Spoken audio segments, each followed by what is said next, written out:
Rajya Sabha TV की special report में आपका स्वागत है। मैं हूं इरफान।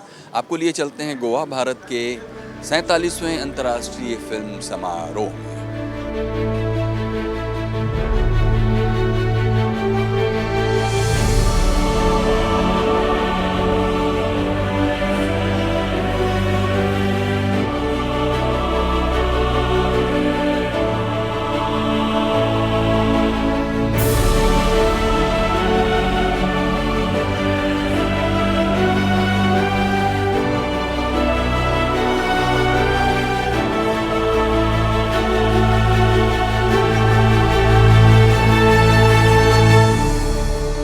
भारत का 47वां अंतर्राष्ट्रीय फिल्म महोत्सव।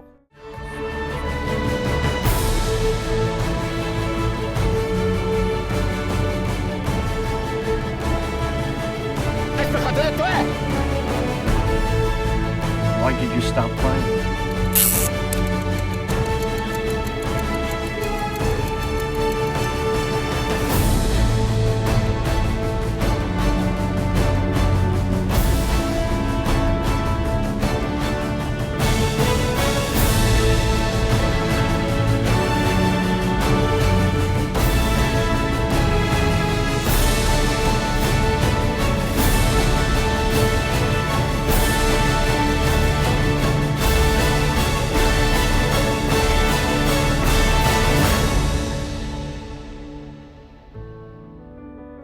देश और दुनिया से सैकड़ों फिल्म प्रेमी और फिल्म कला और व्यापार से जुड़े लोग हर साल इस महोत्सव में हिस्सा लेने पहुंचते हैं।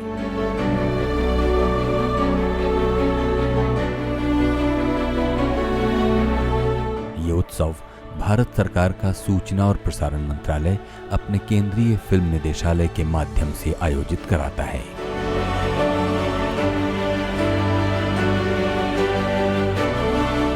हर बार की तरह एक भव्य रंगारंग कार्यक्रम के साथ हुआ भारत के 47वें अंतर्राष्ट्रीय फिल्म महोत्सव का शुभारंभ। Welcome to the 47th International Film Festival of India.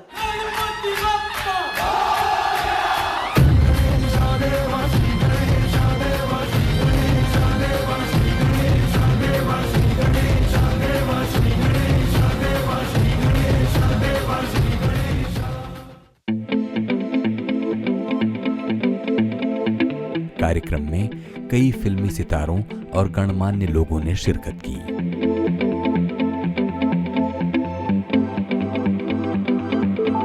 इस मौके पर केंद्रीय सूचना और प्रसारण मंत्री ने कहा कि मार्क्स ने भले ही धर्म को जनता की अफीम बताया हो, पर मेरा कहना है कि सिनेमा का रोल अफीम जैसा ही होता है। Karl Marx has said religion is the opium of the masses. I have my own difference of opinion with him on this score, but cinema could be said the opium of the masses in our country, given the passion for it in our country. It's really the opium of the masses. हाल ही में शुरू हुए शताब्दी film पुरस्कार से जाने माने गायक SP Balasubrahmanyam को नवाजा गया। श्री SP बालासुब्रमण्यम गारू।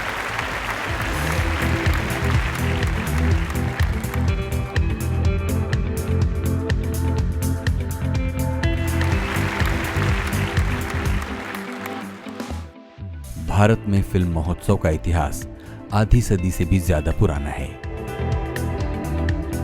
ये महोत्सव पिछले 12 वर्षों से लगातार गोवा में आयोजित हो रहा है। भारत का अंतर्राष्ट्रीय फिल्म महोत्सव एशिया का एक प्रमुख फिल्म महोत्सव है। पिछले 64 साल से ये फिल्म महोत्सव दुनिया भर के फिल्म प्रेमियों को लुभाता रहा है। इसका मकसद फिल्मों के जरिए दुनिया भर में आपसी सहयोग और कलात्मक अनुभवों को साझा करना है।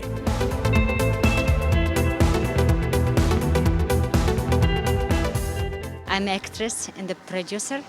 It's my first time in Goa. It's very exciting. I'm so happy because a lot of filmmaker and the producer and the actress can meet only 5 days in Goa. It's the very huge international movie film festival. I am so excited. I was actually already in Goa for something else, and I'm a big cinema fan. So since if we happen to coincide, I decided to extend my stay here for the film festival. I just want to see lots of great cinema and find some directors that I didn't know that whose films surprised me. I think that's what I'm looking for, some good surprises.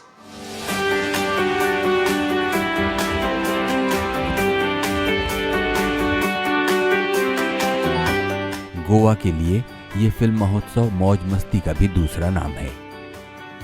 दूर दराज से आए लोग गंभीर फिल्मों के अलावा हल्के फुल्के अवकाश के पल भी तलाश ही लेते हैं, जहां होता है संगीत और युवाओं का तूफानी नृत्य।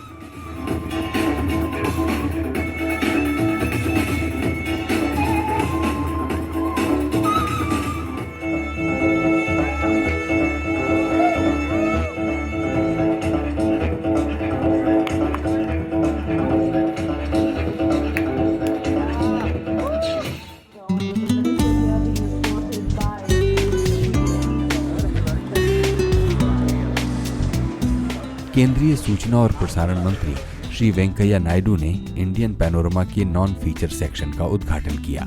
संस्कृत भाषा की फिल्म इष्ट इस बार इंडियन पैनोरमा की उद्घाटन फिल्म बनी।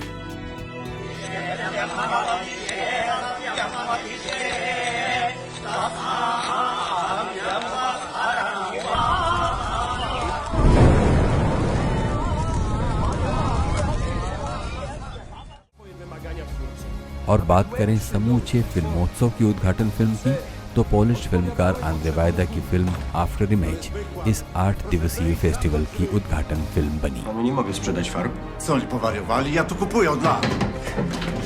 To, co się teraz dzieje, to tylko wiatr historii. Panie profesorze, ja byłam dzisiaj w Muzeum Sztuki. Sala neoplastyczna została zlikwidowana. Co się dzieje? Co panowie robią?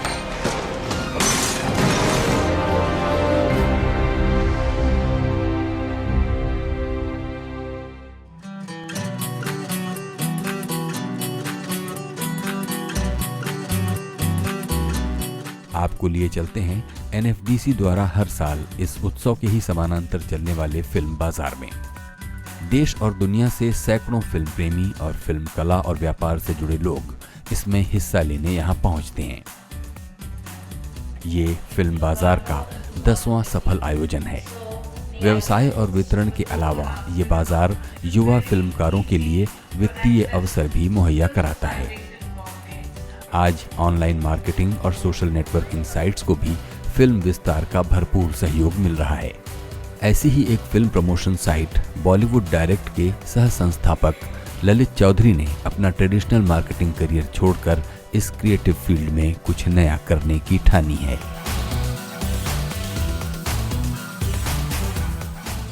Sir जैसे हमारी website है bollywooddirect.com, तो हमारा purpose ही यही था इस site को start करने का कि जो हमारा रेट्रो जो है, हमारा जो सिनेमा है जिसको लोग भूलते जा रहे हैं और जो वायरल की दुनिया में जीना की कोशिश कर रहे हैं सभी लोग, कि कोई न्यूज़ आती है कुछ भी होता है उसको शायद हम लोग स्पैन इतना कम हो चुका है जहाँ हम उसको वायरल देखते हैं और भूल जाते हैं।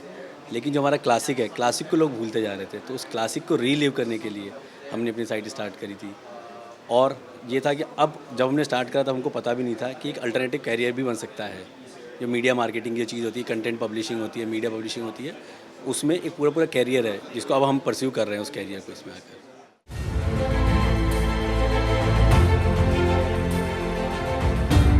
भारत की अलग अलग भाषाओं में बनने वाली फिल्मों की स्क्रीनिंग गोवा फिल्म फेस्टिवल में इसलिए भी देखने लायक है क्योंकि इससे दिखाई देती है समूचे भारत की एक शानदार झलक।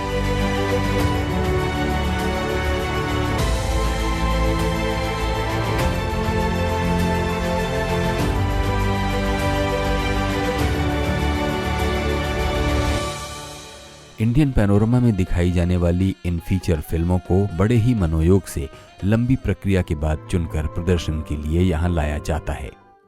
हमने गोवा में मौजूद जूरी के कुछ सदस्यों से भी बात की ताकि उनसे इस प्रक्रिया के विविध पक्षों को और जाना जा सके। इच्छे करेनी कोनोदिन? दिन में 5 फिल्में देखना रोज for 30 days without a break was quite a learning experience, I would say. It was quite taxing. लेकिन मैं तो एज ए जूरी मैं चाहूँगा कि हर साल मैं आऊँ देखूँ, क्योंकि पूरा भारत का एक इंट्रोडक्शन बड़ा कमाल का होता है। मुझे कई भाषाएं हैं, कई स्टेट हैं जिनके बारे में हम लोग सुनते नहीं हैं, जिनके बारे में कुछ पता नहीं है। अचानक उस भाषाओं की जब फिल्में देखते हैं तो it is great learning experience. We met India at one place, and so many cultures, so many languages. We learned India through this film.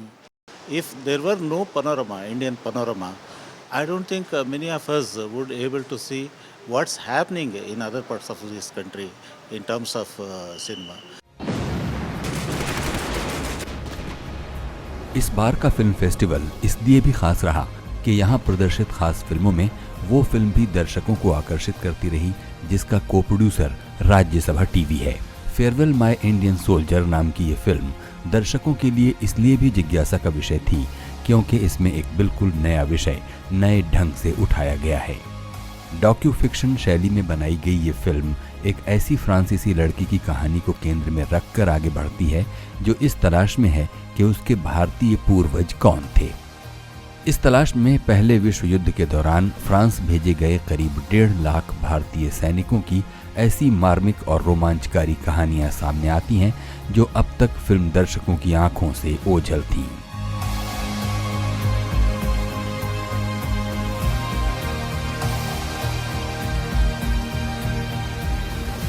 5 साल लगे हैं इस 64 मिनट की फिल्म को बनाने के लिए, बिकॉज यू नो इसके ऊपर रिसर्च ही नहीं थी कि कौन आदमी किसको ढूंढो ये वो।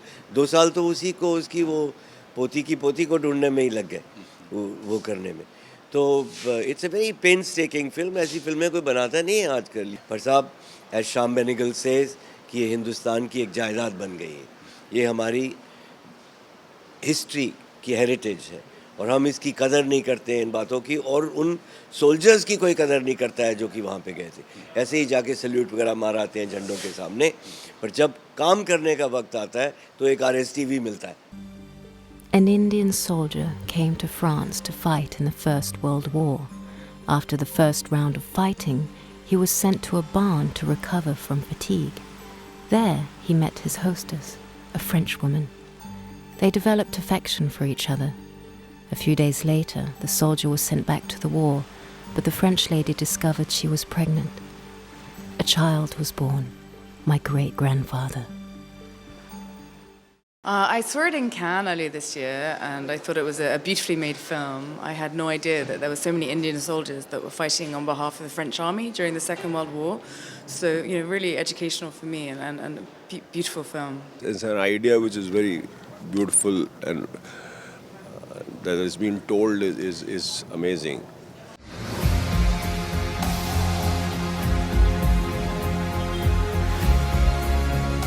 पूना स्थित national film archives of India Bharat का अग्रणी संस्थान है।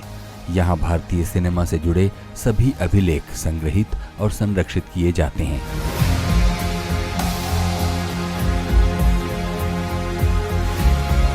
हर साल ये संस्थान अंतर्राष्ट्रीय फिल्म महोत्सव में बड़े ही रचनात्मक ढंग से भागीदारी निभाता है। इस बार national film archives of India का ये मल्टीमीडिया प्रदर्शन केंद्रित है स्वाधीनता के 70 वर्षों पर, और इस अवसर पर पोस्टरों, इंटरैक्टिव मीडिया, कियोस्क और वर्चुअल रियलिटी गैजेट्स के जरिए समाज के हर वर्ग को परिचित कराया जा रहा है अपने गौरवमयी स्वतंत्रता संग्राम से। यहाँ बच्चों की टोलियों को इस माध्यम से चमत्कृत होते हुए देखा गया।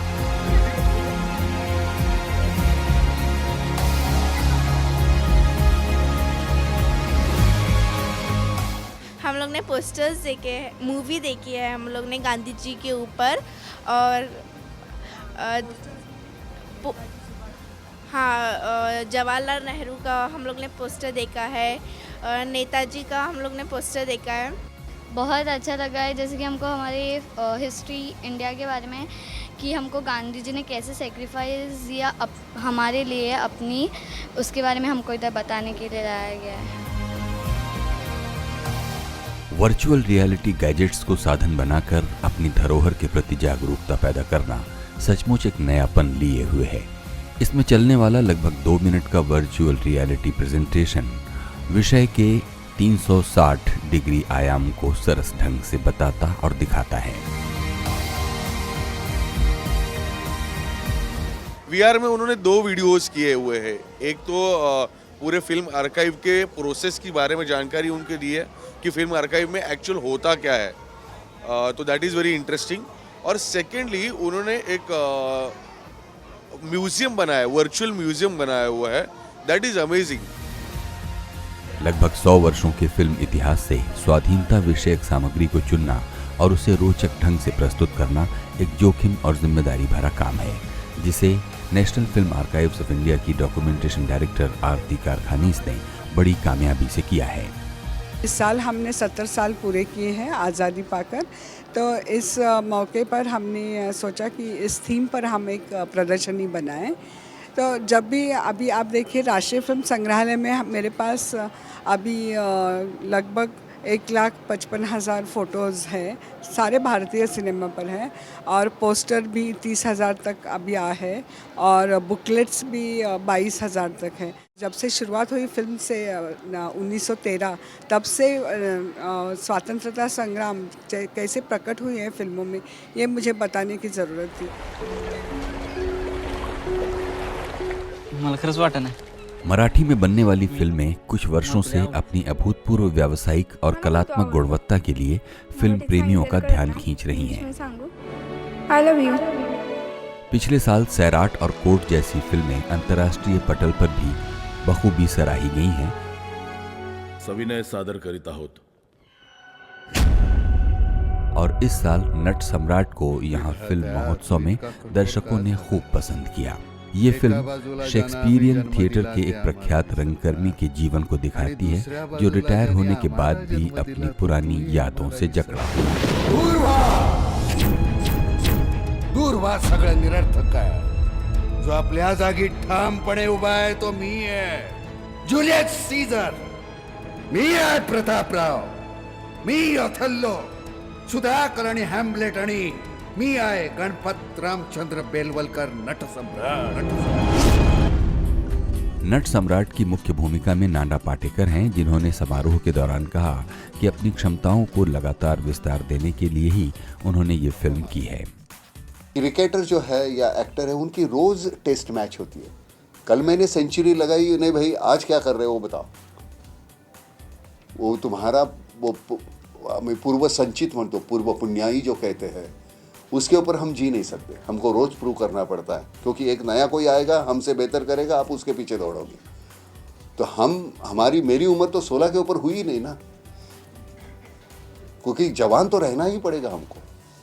नाना पाटेकर का मानना है कि अच्छी फिल्मों की कोई सीधी परिभाषा नहीं हो सकती, और कुछ फिल्में कारोबार के लिए भी बनानी होती हैं। ऑडियंस के हिसाब से भी कुछ फिल्में बनानी पड़ती है। कमर्शियल है, वो ऑडियंस का उनको मद्देनज़र रख के ही वो करते हैं फिल्म, वो बनानी पड़ते हैं। जब लागत आपकी 100 करोड़ की होगी, तो आप तो ये ज़रूर चाहोगे कि 150 करोड़ हमको कमाने हैं, गंवाना तो कोई नहीं चाहेगा।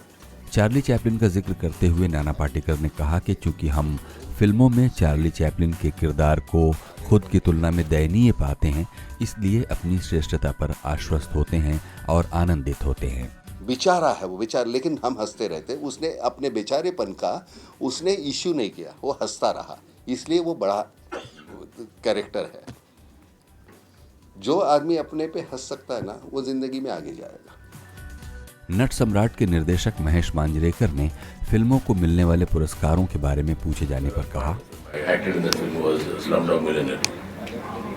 It won a lot of Oscars, but I don't think it was a path-breaking film. But it won, so that is what the judges feel. It was more Bollywood than Hollywood. That film.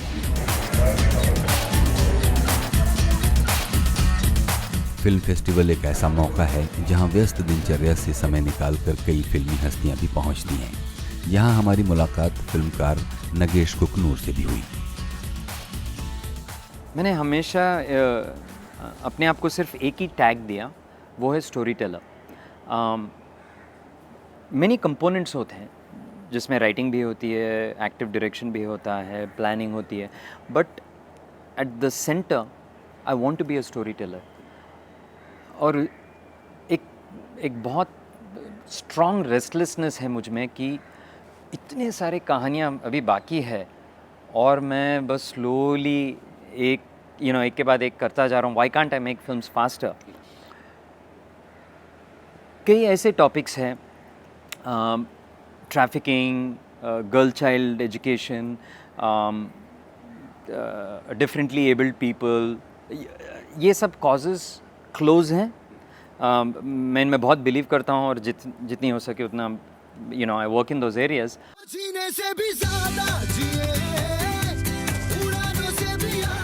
Nagesh Kukunoor अपनी ताज़ा film धनक के साथ यहाँ मौजूद थे, जिसमें differently abled बच्चों के सवाल को बड़ी मार्मिकता से दिखाया गया है. माता, हमें शाहरुख खान से मिलवा दो. कुछ ढंग की चीज मांग बच्चा. 4 साल से सीधे भगवान से आके मांग रहा हूँ, कुछ नहीं हुआ. अब दूसरा रास्ता निकाल रहा हूँ. नगेश कुकनूर ने कहा कि ट्रैफिकिंग, डिसेबिलिटी और गर्ल चाइल्ड के इश्यूज उनके लिए बहुत अहमियत रखते हैं. बस चाचा, अब और झूठ नहीं. The story is always the starting point. कहानी से ही मैं शुरू करता हूँ और फिर उसमें ऐसे एलिमेंट्स वर्क करता हूँ which I feel there is something in me as a film maker that I want to tell. मगर अगर कहानी काम नहीं करता है तो the rest is waste. Because ये जो कॉज फिल्म्स होते हैं ना, बहुत ही बोरिंग होते हैं, क्योंकि फिल्म मेकर को बस यही कैमरा के साइड खड़े रह के बार बार ज्ञान देना, आई डोंट लाइक दैट. अंतर्राष्ट्रीय फिल्म महोत्सव में पहली बार एक सुगबुगाहट उन लोगों को लेकर भी हुई जो देख भले न सकते हों, लेकिन फिल्में देखने का जिन्हें बहुत शौक है. देश में लगभग 1.25% दृश्य बाधित लोग प्रदर्शनकारी कलाओं से वंचित रह जाते हैं, जिनमें फिल्में भी शामिल हैं. फिल्में देखते हुए इन विजुअली इम्पेयर्ड लोगों को अब तक अपने परिचितों और मित्रों से सहयोग लेना होता था, जिसकी काट निकाली गई करीब 10 साल पहले अमिताभ बच्चन रानी मुखर्जी अभिनीत फिल्म ब्लैक से, जिसमें लंबे लंबे दृश्य बिना किसी संवाद के थे.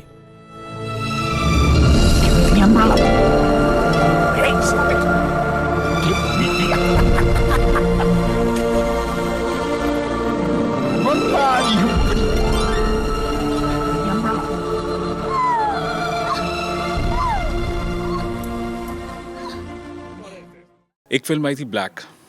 उस फिल्म को बहुत सारे विजुअली इम्पेयर्ड लोग देखना चाहते थे, क्योंकि वो फिल्म विजुअली इम्पेयर्ड के ऊपर थी. और वो बहुत सारे लोग थिएटर में भी गए या उन्होंने देखने की कोशिश की, पर वो वहाँ से खाली हाथ वापस आए, क्योंकि देख नहीं सकते थे. और कौन बताए कितनी कमेंट्री करेगा. वहाँ पर हमने सोचा कि क्यों ना हम लोग ब्लैक को ऑडियो डिस्क्राइब करें. तो हम लोगों ने ब्लैक को पहले ऑडियो डिस्क्राइब किया. उसके अंदर भी हमारे सामने बहुत सारे हर्डल्स थे, क्योंकि हम जो साइटेड हैं वो अपने लेवल पे सोचते हैं किसी चीज़ को. हम सोचते हैं कि नहीं है, जो मुझे दिख रहा है वो विजुअली इम्पेयर्ड को या लो विजन को दिख रहा है, पर एक्चुअली वैसा दिखता नहीं है. तो हम लोगों ने पहले उसका स्क्रिप्टिंग किया, उसको एक टेक्निक को देखा, समझा. उसके बाद हमने उसके प्री टेस्ट किया, विजुअली इम्पेयर्ड लोगों के बीच में बैठ के उस फिल्म को दिखाया कि आप बताइए कि आप क्या चाहते हैं इसके अंदर.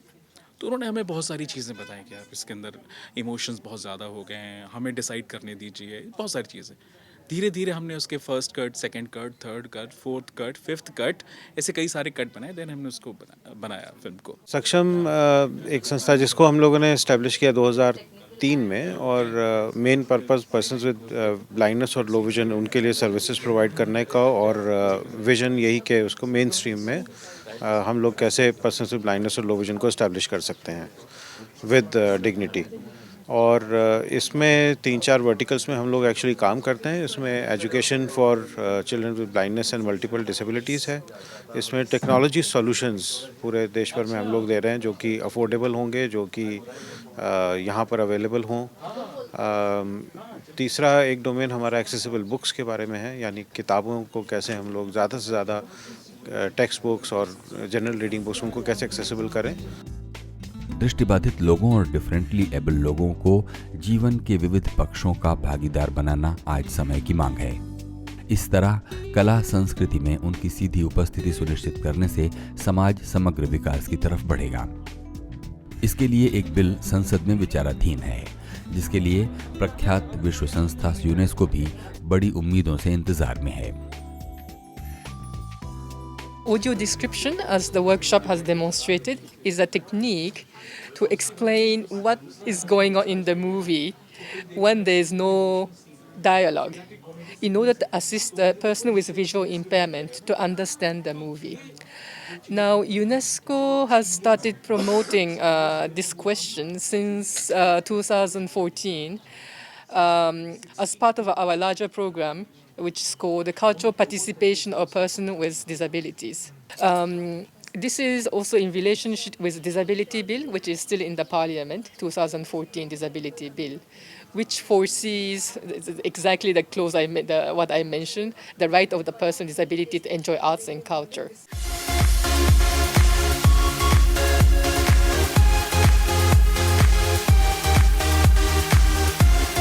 फिल्म प्रेमियों के लिए महाकुंभ माना जाने वाला भारत का फिल्म महोत्सव गोवा में संपन्न हो गया।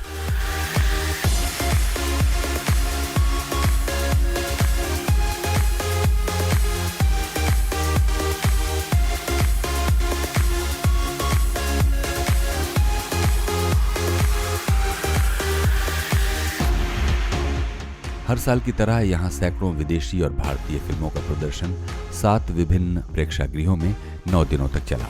लगभग 4000 प्रतिभागी फिल्मों सहित यहां चलने वाली कार्यशालाओं और विचार सत्रों में शामिल हुए। कला के अलावा ये उत्सव फिल्म व्यापार के भी अवसर मुहैया कराता है। हर साल फिल्म उत्साहियों को इस फिल्मोत्सव का इंतजार रहता है।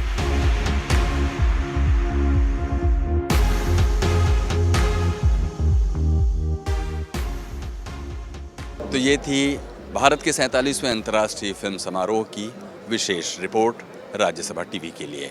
फिलहाल इरफान आपसे यहीं इजाज़त लेता है। कैमरा पर्सन जुनैद के साथ गोवा से।